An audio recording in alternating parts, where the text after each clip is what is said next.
ମତେ ଅନାଅ ପ୍ରାଚୀନ କାଳରେ ଗୋଟେ ଲାଇନ ମହାତ୍ମା ର ତିନି ଗାନ୍ଧୀ ଜଣ ଥିଲେ ଦେନ୍ 3ଟି ମାଙ୍କଡ ଗୋଟେ ଥିଲେ। ଲାଇନ ର ତିନି ଜଣ କିଏ ଯାଇଥିଲ ବୋଲି ମୁଁ ପଚାରେ। ଏବେ ଯେ କଳିଯୁଗ ଗାନ୍ଧିଜୀ କି ସେ ଚିହ୍ନିଛ? କଳିଯୁଗର ମହାତ୍ମା ଗାନ୍ଧୀଜୀ କି ଚିହ୍ନିଛ? ଯିଏ କ୍ୱେଶ୍ଚନ କରିବା ମଣିଷଟେ ଅଛି ଚିହ୍ନିଛ ନା?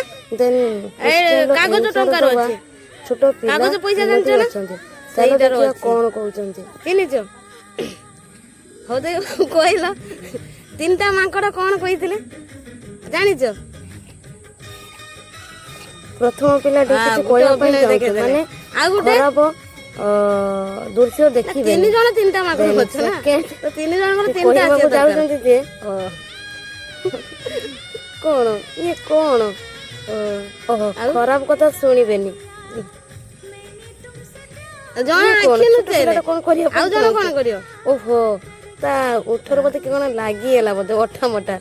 ନା ନା ନା ନା ଇଏ କହିବା ପାଇଁ ବା ଚାହୁଁଛ ଯେ ସୁନ୍ଦର ଅଭିନୟ କରୁଥିଲା। ମାନେ ଖରାପ ତ କଥା ସେଥିପାଇଁ ଆମ କହିବନି। ଛୁଆକୁ ଏଇଆ କହିବା ଗୋଟେ ପାଇଁ କିସ୍ ଚାହୁଁଛୁ ଦେଇଦବ। ତ? କିଛି ଏଇ ଦିଅ ନ ଛୋଟ ଦିଅ ଆମ ପିଲା ଛୁଆ ପାଇଁ ଗୋଟେ କିସ୍ ଦେଇଦବ। ବାଃ